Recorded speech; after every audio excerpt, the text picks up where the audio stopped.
Hey everyone, this is a bit of a quicker episode today, focusing on the basics of layers and how to use them effectively in your work. If you skipped the bonus episode of the speed painting of Mars Morales, then here's a quick snapshot of the artwork that was worked on in the previous episode. If you did watch it, then here's a quick recap. This artwork was put together using the layer system and made sure to use layers as simply as possible while separating out all of the necessary parts to allow for me to be able to work on every aspect of the work without negatively affecting parts that I wasn't working on at the time. Before we get going, I just wanted to show you where we can find layers, why we would even need to use them, and how a finished artwork that has been layered effectively can work really well. Especially if you need to go back in and edit anything due to your own opinion, your line manager's critiques, or your client's changes. I always like to think of layers like clear pieces of acetate or transparent sheets of paper, each layer being invisible until you make a mark or drawing on them, sort of how you see traditional cel shaded animations when they get separated out. You can use layers to separate out specific parts of your artwork to allow for more depth, or if you need to work in a higher level of detail without damaging the work that is underneath it, or if you need to layer effects over each other, like if you need colour changes, shading, tonal work, or want to mess around with blending modes. Here you can see me making all of the layers invisible one after the other to show just how much you can separate out an artwork whilst you are painting or drawing it. A few really good examples of the layers technique are the belt and belt loops, as I painted them on separate layers to make it easier to add the lighting and shadows onto the belt from the belt loops. The webbing that Mars is holding needed to be split into 3 parts to give the illusion that he is holding the web in his hand. And lastly, his large left hand was separated out to allow me to shift it around and change its size to make sure I had it in the place I liked. As mentioned in the previous episode, I would have separated out this artwork even more if it had been for a more in-depth professional job. For example, you can separate out the layers to represent each part of the artwork into simple shapes like I have, but past this, you can separate out all of the colours to make it easier to make changes in the future and work better with the palette, and along with this to work well with others in the production pipeline, like colorists, printers, VFX artists, lighting artists, riggers, compositors and more. One of the most important good habits that you can have as someone who uses layers is to make sure you name all of your layers with clear and obvious names. This will help you in the long run, whether it's for yourself or if you're working with others on projects, especially as layers can begin to pile up really quickly and can very easily reach into the hundreds. Now that we've talked about the importance of layers and where best to use them, I'm going to show you how to choose different layers and how to use blend-in modes, how to name them, how to change the order of layers, delete them, and check out the different options that you can use to alter or interact with in regards to layers. As you can see from this plus sign here, there is a little arrow next to it that can be used to open a drop down menu, which in turn allows you to open up various different types of layers. If you need a new layer, this is where to go. I'll give you some time to mess around with each one of these. Whilst you do that, I'll give you a quick summary on how you can use each one of these. Before we get going, you will need to know the difference between rasterized and vector-based artwork. Rasterized. In the simplest of terms, rasterized artwork work with pixels and are the majority of artworks that you see, as well as it being what people would consider paintings, drawings and photos. You'll see this form of work as a base used in programs like Krita, Photoshop, Procreate, and a majority of artwork for screen and TV work will be rasterized graphics and rasterized artwork. Vectors. Vector-based artwork is a form of lossless image rendering that uses mathematical equations to keep work from going blurry and can be infinitely scaled without losing quality and sharpness.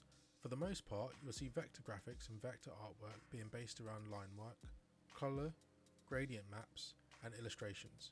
Despite this stereotype, vector artwork can be as fluid as rasterized artwork, and in actual fact, can be more detailed due to it using a lossless rendering process. The paint layer. This is the bread and butter of Krita, and most likely the layer that you will interact with the most. If you want to draw freely, or use the brush tool, and paint, this is the layer that you will be using. This is where you'll be doing the majority of your rasterized work. The group layer. This is a layer that works in conjunction with other layers, and essentially can be considered its own little folder. If you want to make sure you are putting layers together and working on them safely, or if you want to tidy up your layer list, then you could put different parts of your artwork in separate little groups. The clone layer essentially creates a separate layer that is attached to another layer, and any work that you do on that layer will be copied in real time to that clone layer. This can be used in various ways, but the way that I found most useful is if you change the blending mode of the clone layer, you can then draw/paint on a layer whilst having the blending mode work in real time, affecting the artwork in new and interesting ways. The vector layer. The vector layer is something that will be familiar to you if you've ever worked in Adobe Illustrator, graphical image manipulation program, Inkscape and more. This layer is where you will have access to using tools like the Select Shapes tool and the Edit Shapes tool. Adding on to this, the vector layer also allows you to edit, move and modify lines and shapes, whereas if you use the Bezier Curve tool, Freehand Path tool, any shape tool and any polygon based tool, in a paint layer it uses those paths to create unmodifiable raster graphics.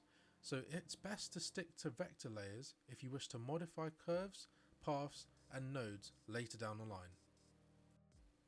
The filter layer. This works like filters on your phone editing app of choice on your phone, and also similar to how filters work on Instagram. It creates a layer above whichever layer you wish to affect and allows you to change colours, moods and lighting in modifiable ways. The fill layer. There's not much to be said about this layer. Metaphorically does what it says on the tin. The more interesting aspect of this layer is when you start using it to incorporate textures and patterns into your work, as demonstrated by this canvas look here. The file layer. This can be helpful to add references or to add in work that you want to add into your artwork or modify in some way. Then we reach the mask part of the list, where you can essentially edit layers without permanently changing the layers themselves, and instead you use these mask layers to add an editable and removable modifier to your layer instead. Now that we've gone through the basics of layers, here are some blending modes and how they work. Addition, burn, colour, colour dodge, darken, divide, erase, lighten, luminosity, multiply, normal, overlay, saturation, screen, soft light. You'll soon get into the rhythm of how your workflow will incorporate these options, but for the most part I like to use multiply for shadows and screen for highlights, with varying degrees of opacity. The opacity option in this window refers to the layer and not individual brushstrokes and mark making. The aforementioned are by default in the favourite section, as they are the universally available options on other software, but you also have access to more in the drop down menus below. Other options that we have available to us in this layers window are at the bottom here. We have the plus symbol, which will bring up by default a paint layer. The little arrow next to that symbol allows you to choose a specific layer type. Next, we have the larger up and down arrows to arrange the selected layer's order above or below another layer. Then we have the layer properties for some more in-depth information and options. A little down arrow next to that, of which is the same as hovering your cursor over a layer and right clicking, and finally the bin icon deletes the selected layer. Always remember that the layer that is highlighted in blue is the layer that you are working on and will be affected when making any changes. As this is an introduction to the basics, I will leave you there and let you play around with all of the options yourselves. I'll be seeing you in the next episode of this 10-part mini-series on the basics of art and animation in Krita.